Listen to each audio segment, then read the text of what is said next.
Welcome to today's Fireside chat. We're really excited. Today, we are talking about mental health. This is the last segment or last episode this month on mental health. Of course, we may have some future conversations about this again, but in honor of Mental Health Awareness Month, today we have Nikkimah Davis, who is an LCSW, and she's going to be talking to us about her work. So we want you to sit tight. Last week, we had a great conversation talking about the mental health of athletes. Today, we're going to focus on anxiety and depression and stress, something that I feel like a lot of people are dealing with. And so we want you to stay until the end, but do us a favor before we go any further and share this message out to your colleagues, your networks, your family members, so that we can educate, inspire, and inform those that we care about and those that we love and are connected to. We also want you to visit us on our website at www.iraisinc.org and follow us on all social media platforms at iraisorg. So you can find us on LinkedIn, Twitter. I don't think it's Twitter anymore, and I keep saying that. Yeah. What is it called now? Is it I X? don't. Yeah, There I you think go. it might X. be. Yeah. X. See how long I've been off of it. So X, TikTok, Instagram, LinkedIn, and Facebook at iRace.org. You can also follow me as Shanequa E. More on all social media platforms. All right, let's get started. Nikkimah, thank you for your patience. We had some technical difficulties going on back here. We started a few minutes late, but I appreciate you for being with me and sharing this space. All right. Thank you for having me. I am so glad to be here on this, mental health awareness as we're wrapping it up. Absolutely. Yeah. So, and mental health is so vast, right? And I know you've been doing this work for over 20 years. So I'm excited to pick your brain about what you've been doing and lessons learned that you can share with other clinicians, as well as parents and teachers that may be watching. Hmm. So I'm going to read your bio and then we can get started. Okay. Nikkimah Davis holds a license in clinical social work, is a certified trauma therapist, and an elite mindset coach. Nikkimah is the CEO of Safe Routes LLC, which is a mental health and wellness business. She has over 23 years of experience in the mental health field and has become an expert in mental health, helping individuals to overcome mental health challenges such as anxiety, depression, trauma, performance based anxiety, and high levels of stress.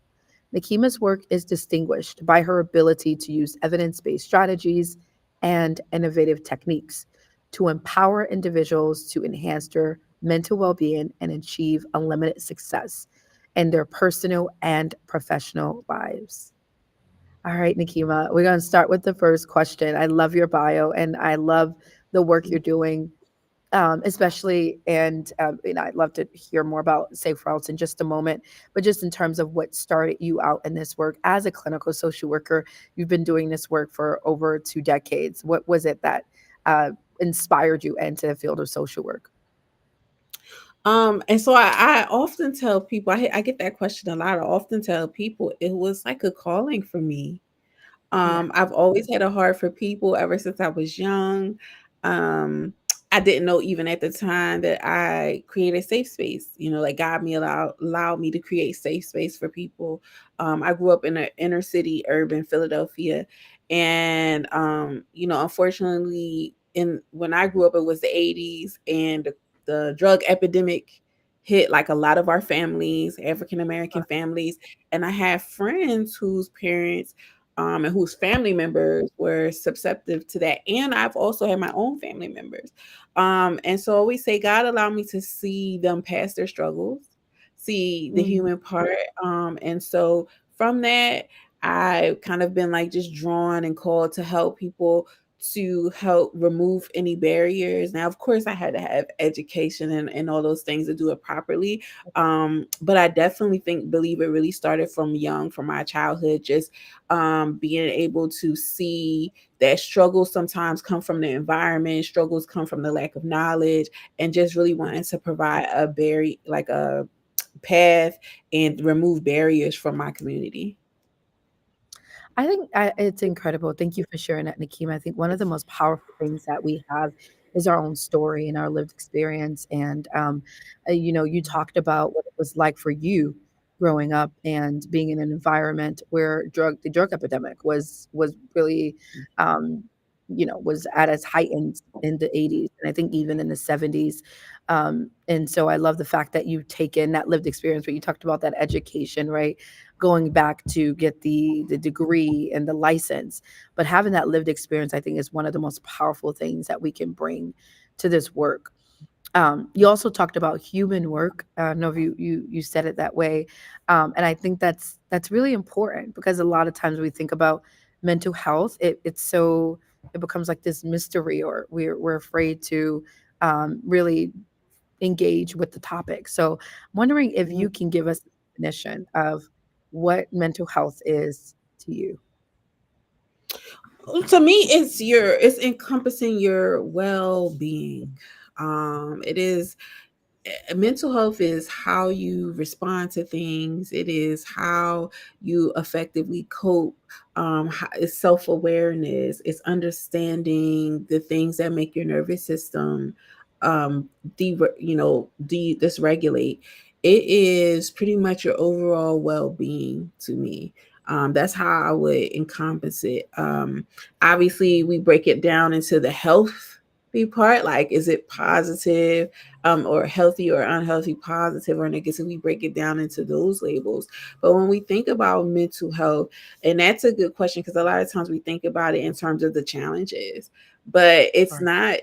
it's not just the challenges, is right. It's how I thrive. It's can I understand when I'm thriving or I'm just surviving. So it Mm, encompasses all that, your environment, right? Your relationships, your personal relationships, how you dwell in your being. that's so good, Nikima. Thank you for that definition. And I love what you said about sometimes we think about, just the negatives of mental health, but it's not just the negative, but it's about how you thrive and your well-being overall. And so to just demystify what mental health is, it is how are you mentally? How are you doing? What's your Mhm. well-being like? What's your state of being? Um, you mentioned stress, I think also in your bio. This is one of your areas of expertise. And I was wondering if you can talk to us a little bit about what are you seeing in the families or clients that you're working with, as it relates to stress levels? And then what are some of the symptoms that one might feel if they're actually in a place of heightened stress? Okay. Great question. So I see a lot of my clients are primarily clients of color. So I work with an adult population, and I also work with student athletes, that population. And so when we think about stress levels, the things that I see, especially in the adult population, right, there is this unseen badge of honor for how Mhm. much we can deal with, right? Yeah. And we've kind of, like, maybe sometimes falsely termed it as resilience. Obviously, there is strength to being resilient, but sometimes it's really lack of knowledge, like not really understanding where my stress levels are. So I'll break it down and say, people may say, I go to a zero, from a 0 to 100 real quick, and it's really Mhm. not really. You probably baseline at 70. And so Mm, when 30 comes on, I'm at 100 right now, but I've learned that the baseline is 70. So there's a lot of stress that mm, goes under, unnoticed. And mhm, it's kind of looked as like just life. We say life is life. And so we just look mm, at it as life. And that's a lot what I see, that when we really start to work and we really start to assess levels of stress, people start to begin to understand, like, wow, I kind of have a lot of these symptoms. mhm, And they never know. So I always say knowledge is power when it comes to that. Um and then the key thing, one thing I've been really really talking with the individuals I work with lately is stress is almost kind of like a gateway. I tell them, like, a gateway into your mental health, and if it starts to mm, become challenging. Mm, because a lot of the symptoms of stress, you have irritability, trouble concentrating, mm, constant thoughts about the stressor that comes, changes in mhm, appetite, changes in mood. So they say like kind of like mood instability. You also have changes in sleep patterns. You know, you might mm, gain weight, you might lose weight that comes with stress. Also, physical problems. So you can develop tension headaches. You can develop mhm, chest pains. We females mhm, and some males too also can carry stress in their digestive tract. So you may mhm, start to notice like nausea and things like that. These are all mm, letting you know, like your body is letting you know, hey, there may be some heightened levels of stress. And the mm, interesting thing about that is every clinical definition out of so there's 9 criteria for us to diagnose for depression. 8 of those are mm, in stress. I mm, believe it's like 6 or 7 for anxiety, and they're all in the symptoms of stress. mm. So that's a lot of times I see that the connection isn't made there. So I always say stress has a direct effect on your mental health. Like it's a direct teller. That's so good, Nikima. We'll probably get back to dealing with some strategies on how to deal with it on an everyday um, basis, so that we can de-stress and be better and live better lives. We only get one chance to live life, and who wants to go through life being stressed all the time, right? We Right. deserve to live a life that is not, if not just, may not be stress free, but is reduced stress levels as possible. Um, Yeah. I like how you talked about a lot of the symptoms of stress, and a lot of them, interestingly, are physical. And what we've noticed is, and research supports, is that a lot of times people may be going to the doctor for these symptoms, and you should still go to your primary care doctor. But a lot of times it is related to your mental health and not necessarily your physical health. So there is also a direct correlation between um, our physical and our mental health. Hmm. There is because our bodies hold stress and trauma and is looking for a release. And so I always say that the cool thing about your body is like it tries to reset itself. Like if something's off, it tries to get back on. That's where defense mechanisms and coping skills and all that come from. If you get sick, your immune system kicks in, tries to heal it. So it tries to do that. And when we store a lot of stress, if we store in trauma, the body will hold that and store it and it'll release it in some way, aches, pains, those kind of things, right? Like higher weakened immune system, so you tend to get sick. I asked someone the other day, they was complaining of styes, randomly just started getting styes on their eyes, and I saw, are you Mm. stressed? Because that's like one of the first things, and it was like, yeah, I am. And so it is really just your body trying to reset the nervous system. That's so good. You also said something, Nikima, that I thought was so powerful, and that was false sense of resilience. And this is something I'm really passionate about talking about in the Black community, because I feel like these narratives are constantly thrown on Black people, um, Black and Brown people, but namely Black people, around you're resilient, you're a strong Black woman, or you're a strong Black man.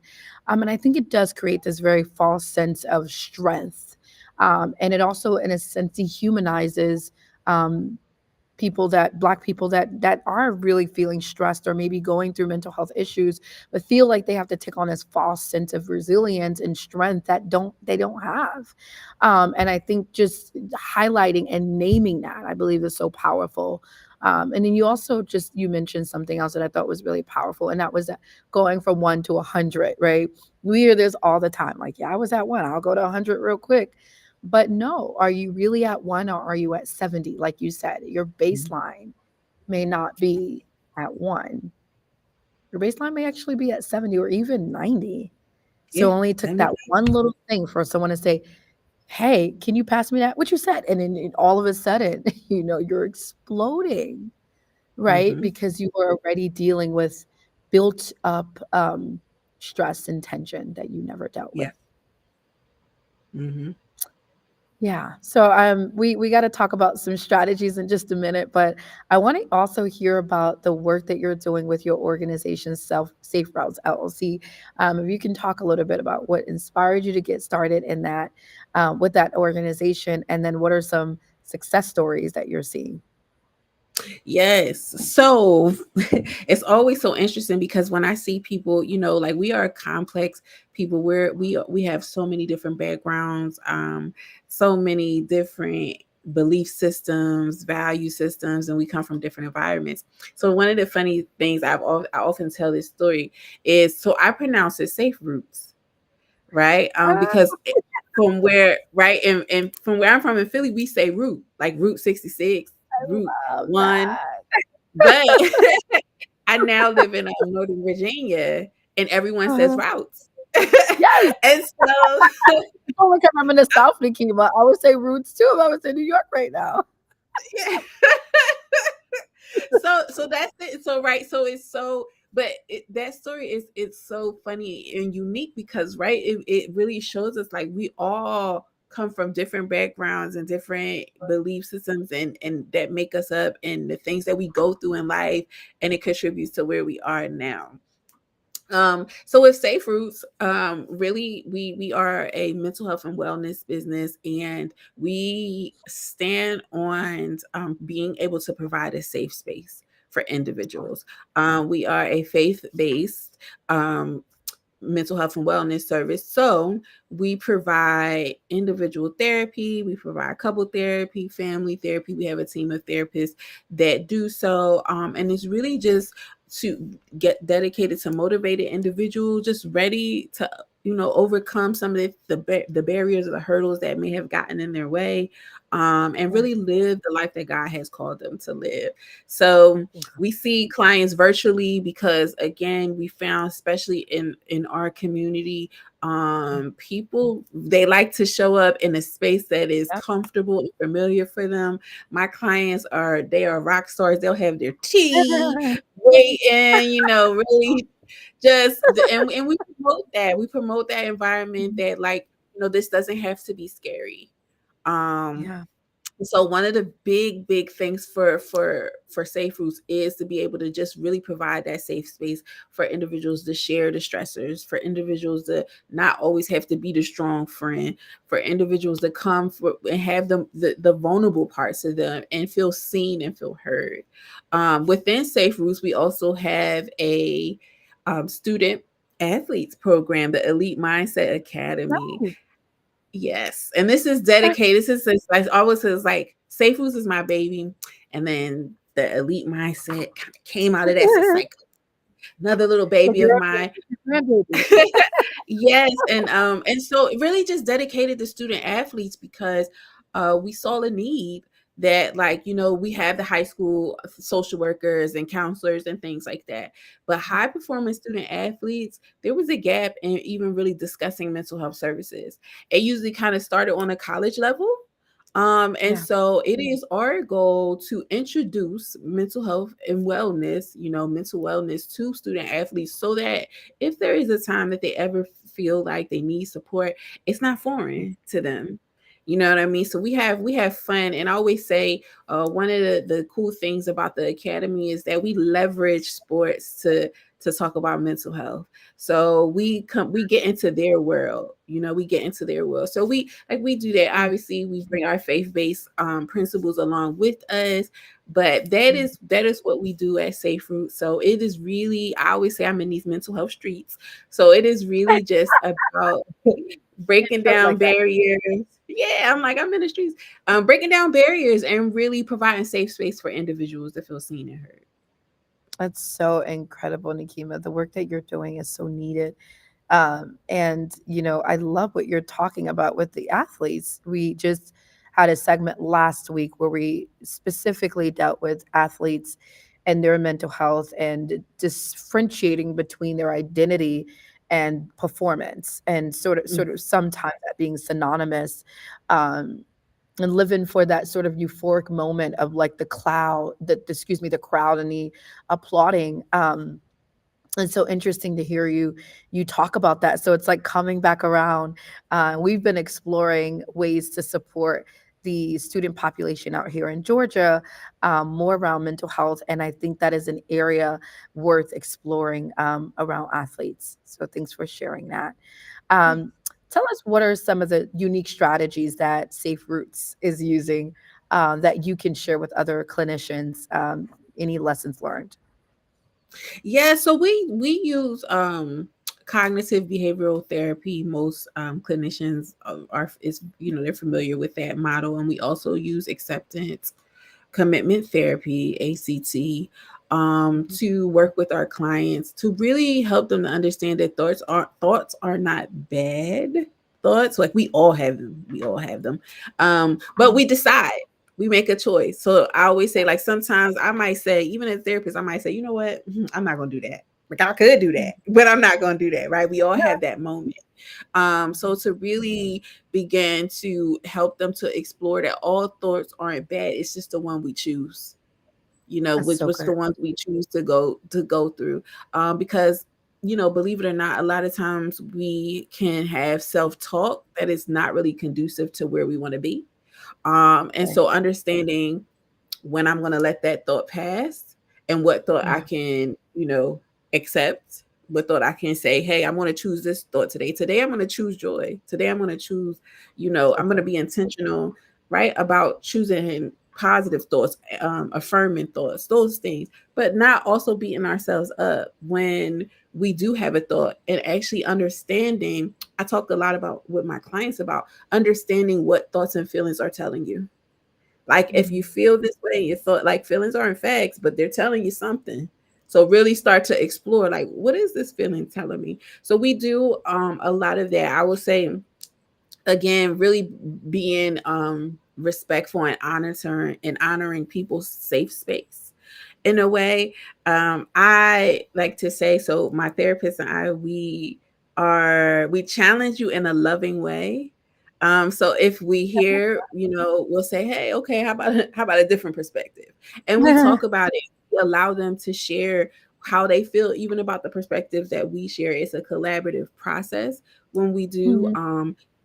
Being as though we do have a lot of individuals in the faith-based community that come to us, we will Yeah. use techniques, we will use sermons, we will use things that they bring into the session and want to kind of depict it from a mental health aspect. Mm. So good, Nikima. I this question just popped in my head, and I didn't mean to ask it, but you've been talking a lot about faith, and I know there's different faiths. I'm also Christian, believe in the Bible, etc. I know it's a nonprofit platform that we're on, but that is my faith, and I'm wondering, I think faith and spirituality is really important. We're talking about mental health because mental health is the mind, and in the mind there's the heart, the will, the emotions, the soul. Um, and so I'm wondering, how do we integrate that, right? Like spirituality and mental health, can they be integrated, right? What does it look like? Even if we may not share the same faith as our clients, how can we integrate spirituality into mental health? It all makes up of the well-being, your spiritual health, your physical health, and your mental health. Like it houses, right, like your mind, but then like your spiritual, your soul, and then your physical. Obviously this temple, we can be spiritually great, mentally great, but if I don't eat right, I'm gonna have some issues. Right, I don't exercise. So we intertwine it as a part where if we are intentional about all three, we see success. If we kind of ignore one area, then it kind of seeps into each one. So we kind of say it's not competing. As for so long, I think unfortunately it will be a competing thing. Well, no, if you Mm. just like in Christian community, if you just prayed, or Mhm. it's mental health, like if you just did these coping skills. Right. So putting it together as a nice a Mm. nice team, and Mhm. it is all about your well-being as an individual, because we have a saying, we say like we're going to service the whole individual. So that's how I think, and really working with having partnerships with people who are blessed in a ministry, blessed in a I have a physical ministry, and really working Mhm. alongside. Love that. It's so good. We had a mental health and faith segment, I think about 2 years ago. We brought a number of pastors on to talk about how to integrate this work into the church. But I think about it, Nikkimah, from our standpoint as social workers, how do we implement this into the therapeutic process and room? And you guys are doing that so well. My desire is to see more clinicians take that on more and not Hmm. feel so disconnected from the spirituality part of mental health. Um, we're coming to a close, but I do want to go back to the stressors. We talked a lot about stress, Yes. and as we were mentioning that it affects every part of you, namely your health, your physical health. Um, Hmm. so many people right now are dealing with stress at high levels, and they've learned to cope with it and to just go on through life and to fake it till they make it or allow life to life. But they have not yet stopped to be in tune and in touch with what they're going through. And then I guess accessibility to strategies may not be as accessible for people. So I'm wondering if you can talk to us about what are some strategies to dealing with stress on a daily basis? And if you want to add in, you mentioned depression, and I also just as an interlude, you said that I believe it was 8 out of 9 of the symptoms in the DSM-5 for depression are related to stress. So that Hmm. leads me to believe that some people that are dealing with stress may also be dealing with depression. Hmm. May or may not, we don't know unless they get diagnosed, but just some strategies on dealing with stress. And even if they're facing some symptoms of depression, anything that you can provide. Yes, one of the biggest things is be intentional. So we're not going to avoid stress all of the time, right? Even the blessings in our lives can feel somewhat stressful, right? Buying a home, right? You could buy your dream home, but you got to go through all of the paperwork and expression. Yep. And we know that the blessing's going to come on the other side, but it can come with a level of stress. So being intentional, understanding what season we're in, I always start with that. Like, understand, we have to one back up and say, okay, where am I? So as we said, Mhm. am I at 70? Do I have a high tolerance for pain? Do I have a high tolerance for stress? Have I taken on Yep. so much that now it has become my new normal? So, one, we have to Mhm. really be intentional about self awareness and where we are. Um, and be able to understand I am stressed. So then when we start to understand where we're at, we then look at, is this acute stress? Like, I'm buying a house, but I know in 90 days I'm gonna be in it, it's gonna be good. Like, this part will then pass, right? So is it acute, where it's short term, or is it long term stress? Where Sure. I, have, maybe I have some unhealthy patterns, or maybe I'm in an unhealthy situation. Maybe the culture of a job or a thing is just toxic. Really just Mhm. looking at certain things. Maybe my financial health isn't where I want it to be, and it's been like that for a while. So really Sure. looking at what kind of stress there is. And then once Mhm. we identify those stress, start to think about what ways that we can receive help. Is it a resource type of thing? Mhm. If it's something like a job or something like financial or something like that, can we get hooked up with a resource to help relieve that? Because sometimes we don't want to ask for help. And Mhm. so understanding why we don't want to ask for help. And then another thing is doing something every day. So stress releases cortisol Mhm. hormone, right? So we have to combat that with, anti-stress. So things, obviously we know the love hormone, dopamine, like that makes you feel all good. Mhm. So understand the Yeah. things that you love. Like, when's the last time we did things that we love? Like, when's the last time that we were intentional about that? Do you go outside? Do you get your vitamin D? Like, Mhm. do we do that? Are we eating? Are we moving? Sometimes I tell my clients, you have to go for a walk. Because we're not moving, and we know exercise and movement helps us. It actually combats stress. So, Absolutely. really looking at where we are on a daily basis. What am I eating? What am I putting into my body? Am I moving? Am I giving myself the best like the best chance to combat the stress? Because again, like I said, if you can have good stress, and then you can have the ones that's long term. So really being able to be intentional, that is the big word. Like, I'm going to be intentional about understanding where I am and what season I am in, and making sure that I'm taking care of myself, and doing the things that kind of bring stress hormones down. It was a good just pause moment. And I think what I love about what you talked about, Nikkimah, as we're coming to a close, is these are things that we all have the ability to do. It doesn't Hmm. require any money, right? It does require a step back and a step in, Yeah. but it doesn't require a financial. No. We're intentional, I think, and we prioritize ourselves throughout every day, not just sometimes we wait until we go on those big vacations. We're like, wait till I go on my vacation. I'm a de-stress and wait a minute, do it now, right? And I Yeah. love what you said about what season are you in right now? Where are you right now? Where are you physically? Where are you mentally? Where are you emotionally? And being able to pause and know that, I think it's really important and powerful, and is the floor to beginning to ground ourselves and have better mental health. Um, Yeah. so those are some incredible strategies, Nikkimah. Anything else that you want to share as we're coming to a close on this topic? I just want to say, we want to stay around for a long time. And I think it's stress is really just a definitely something that can fall under the radar. And it could be something from environment, we generational. I always, like, for me, I saw my mama getting it done, so I'm gonna get it done, you know what I Mm, mean? And some things we just have to unlearn.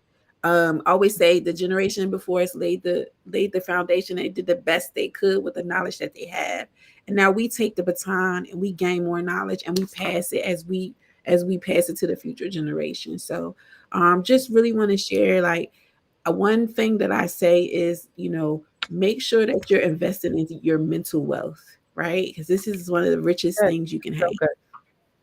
Yeah. That is really good. I'm gonna quote that. Make sure you're investing into your mental wealth. And that'd be the first time I think I heard that, Nikima. You need to trademark that one. And that was good. We talk about financial wealth and all this other wealth, Yeah. but your mental wealth is the most.